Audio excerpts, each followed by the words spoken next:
Cube Radio. Cube Radio. Cube Radio.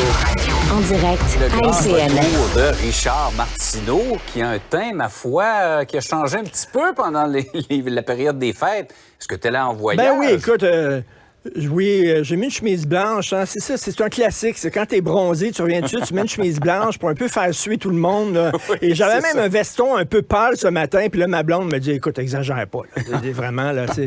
Donc, Je t'aurais vu habillé en suis allé safari dans un ce tout matin, là. un peu plus, oui. Écoute, j'étais dans un tout inclus et j'ai vu les ravages de ça.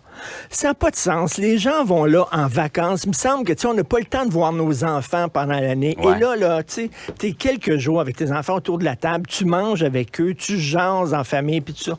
Tout le monde est là, devant ça. Les parents, les enfants, devant leur cellulaire, la tête penchée et tout ça. Vraiment, ça fait un ravage incroyable.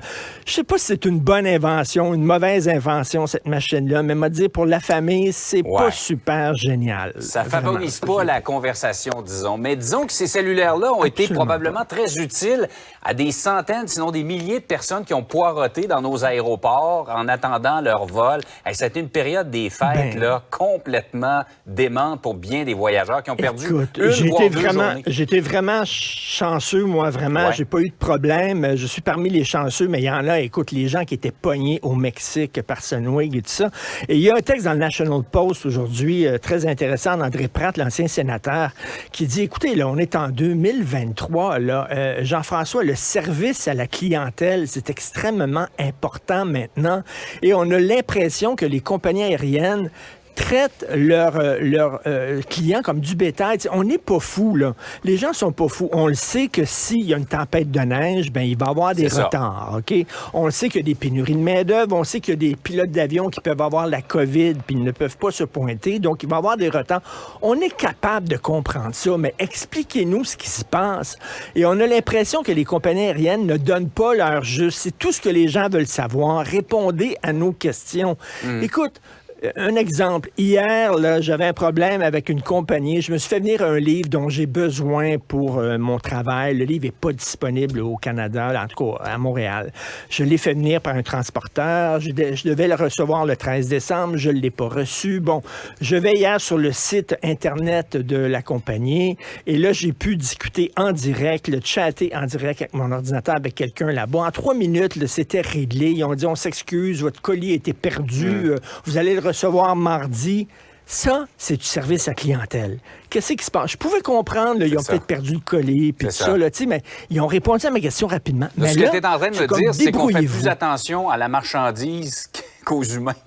Ben oui, mais là, c'est comme débrouillez-vous, vous avez payé, on a votre argent, on s'en fout. Le restant, après ça, ce qui vous arrive, on s'en balance totalement.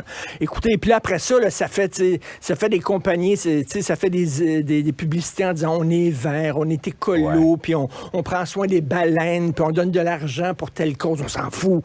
Traitez vos clients comme des personnes adultes et responsables, répondez à leurs questions. Puis je trouve ça vraiment inacceptable, la façon dont ces compagnies-là traitent leurs clients avec mépris.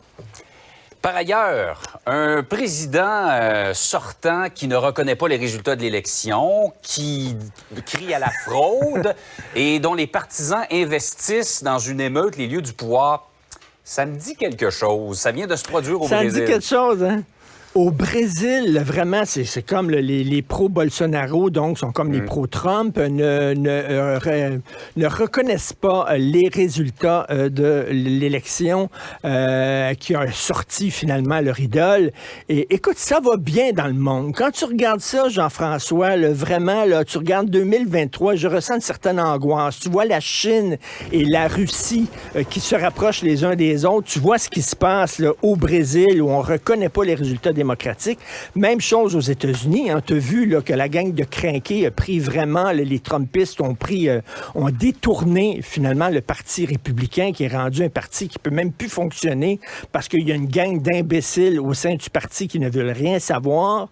Quand tu regardes la guerre en Ukraine, on ne voit pas la porte de sortie. Les gangs de rue qui ont pris d'assaut Haïti, les narcotrafiquants qui ont pris d'assaut le Mexique, tu regardes ça, tu te dis, ça va pas très bien dans l'international. Quand j'étais jeune, moi, on me demandait, c'est quoi ton souhait dans la vie? Je disais, je veux la paix dans le monde. On va te dire, là, tout ce que je veux maintenant, aujourd'hui, là, c'est que mon voisin arrête de mettre de la musique forte. C'est tout. Là. Mes attentes ont baissé énormément. Je veux pas de la paix dans le monde, je veux de la paix dans mon salon. C'est à peu près tout ce que je veux, là, c'est tout. Là. On regarde, mais c'est très dangereux parce que, écoute, là, ces gens-là qui ne reconnaissent pas les résultats démocratiques, en 2024, il va y avoir des élections aux États-Unis, la gang de crinqués pro-Trump, ils sont ultra armés. Si jamais leurs partisans ne gagnent pas les élections, ces gens-là, ils vont réagir comment exactement? Là? Est-ce qu'ils vont prendre d'assaut encore les institutions démocratiques? Ça va pas très bien. La démocratie se porte mal ces temps-ci. Elle est attaquée par des groupes extrémistes, par des narcotrafiquants, par des gangs de rue, etc. Donc, on a commencé 2023 avec une certaine boule dans la gorge. En regardant ça, c'est pas un très beau spectacle. Ouais, la fameuse mentalité, si je gagne pas, c'est parce que c'est de la fraude. Ça semble être international. Hein? Ça semble traverser les frontières. De plus en plus. Et il y a des groupes comme ça aussi en France, un peu partout en Europe. Donc, c'est assez inquiétant. Et chez nous, tout à fait, tout ce que je veux, c'est ma paix chez nous, dans mon salon. En tout cas, Richard, je te souhaite une excellente année 2023 et j'ai hâte que tu perdes quelques teintes de bronzage, parce que j'ai l'air pâle à côté de toi. Je veux saluer les Québécois que j'ai rencontrés dans le Sud qui nous écoutent et qui ont été extrêmement gentils. Alors, je veux les saluer. Merci. Cube Radio.